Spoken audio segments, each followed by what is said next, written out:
Alright, the second 2.2 sneak peek showcasing Explorers came out, and I know you've seen it, whether on RobTop's channel or on one of the 650 quintillion reactions that appeared femtoseconds after the premiere ended. If you're one of the 3% of people who haven't seen it, here it is. Got it? Good. Okay, but for real, before I go into how I feel about the sneak peek, we should probably analyze it a little bit. So to begin here, I'm going to break down the level part by part and briefly summarize each segment. Call me SD Spark Notes on this one, alright? Let's get into it.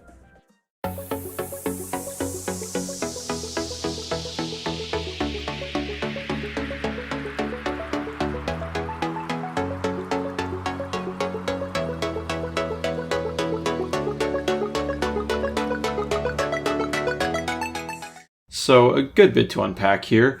We start with the cube section, typical in most RobTop levels, and we get thrown right into the new stuff. Namely the spider orb, which teleports the icon to whatever the nearest platform is above or below it as directed by an arrow on the orb itself. We also see that thing he did in the first 2.2 sneak peek. Does this mechanic have a name, or what? Is it just invisible gravity portals? No idea, but it is there. We also see these teleport orbs that were just like teleport portals. However, I can't tell here if it's actually a new object or if it's just like a trigger orb. I think it is a new object because the texture looks a little bit different, but it's hard to tell. To finish, we get more spider orb gameplay, teleportation tube tomfoolery, and that thing again, before we get to this part.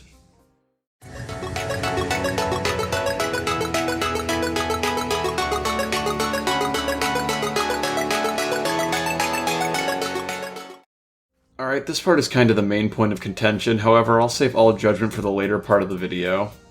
Basically, this section swapped you through a bunch of game modes through these alternating corridors that form a plus sign with each other, and at one point the camera rotates and then goes back. And finally, we have this part.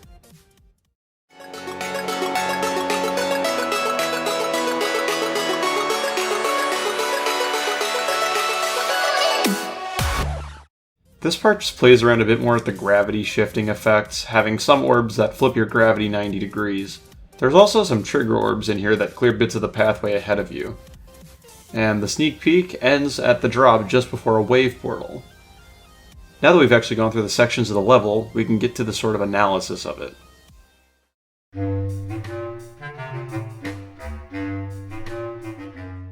Alright, so how do I feel about the level?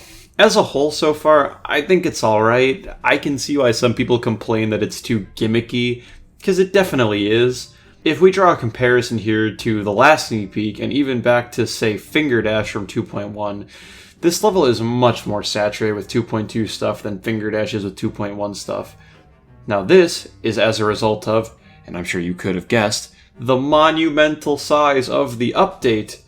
RobTop has been programming 2.2 now for over 5 years. 5 years!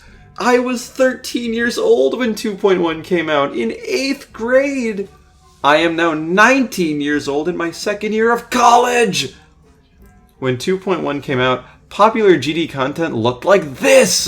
Anyways, as I was saying, the reason the level is so gimmicky is because RobTop is cramming 5 years of development into a level that is going to be, at most, like 2 minutes long, but more likely around 1.5 minutes. Obviously, this could be fixed by, making smaller updates more often, which I'd be fine with, honestly. All I really want in an update is like a new level. I have no idea what Rob's work ethic is like, to be honest, so maybe this is a harder goal to accomplish for him than I would imagine. I mean, the dude has been saying that updates will be smaller since 2.0 came out, which was in 2015. So, now we know the why, but what is the what? Allow me to briefly go through the 3 segments and explain the good and bad of both of them.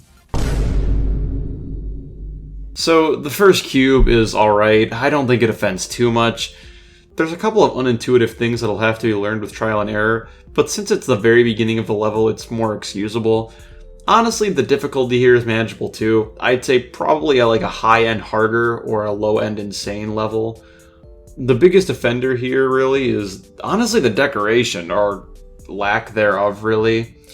Now, I won't pin this one on RobTop totally, because honestly, it's not really his fault. He has even mentioned himself that creators keep raising the bar of creation and decoration, so his levels take longer to design in order to even try and be presentable in the modern creating scene. However, what ends up resulting from this recently, from what I've seen, is this sort of weird, like, 8-bit aesthetic.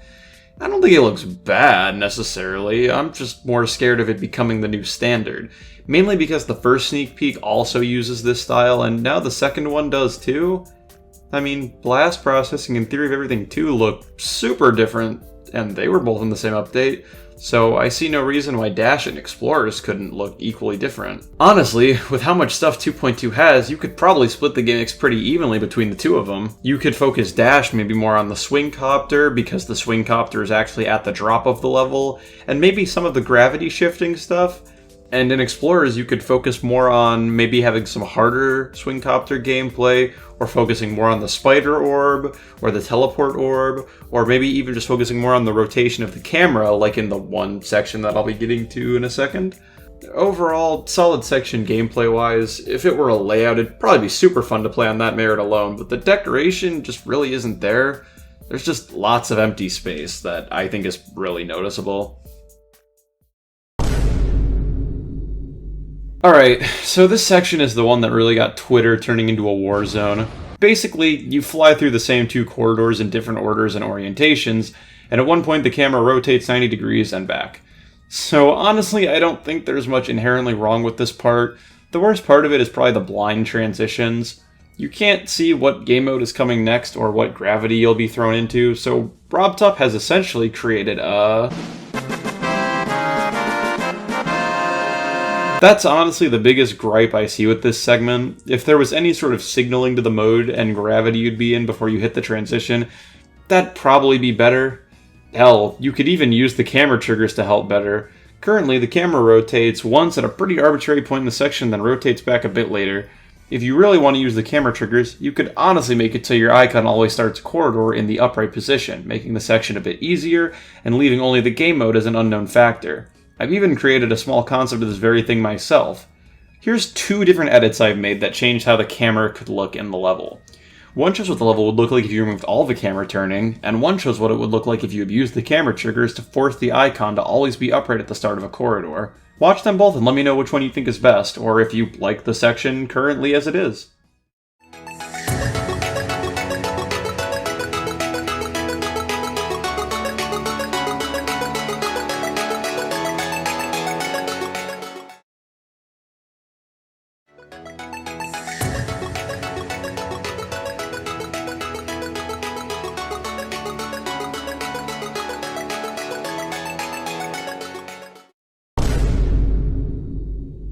Alright, I'm gonna say right now, I actually really like this final cube section. The gameplay is all, for the most part, sight-readable. Some of the trigger orbs clear spikes in your pathway, which might throw you off the first time, but the thing is, the path forward is always clear.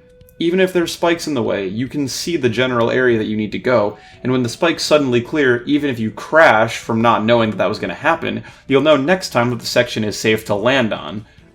Honestly, this part is a way better introduction to the sideways gravity shifting than the previous one is.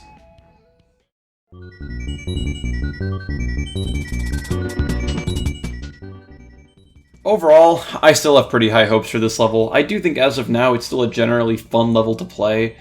A lot of people are probably overlooking the first and third segments because the second one is so bad. There's literally a name for this in psychology. It's called the negativity bias, where people seek out and focus on negative information, and it kinda tends to overshadow the positive information.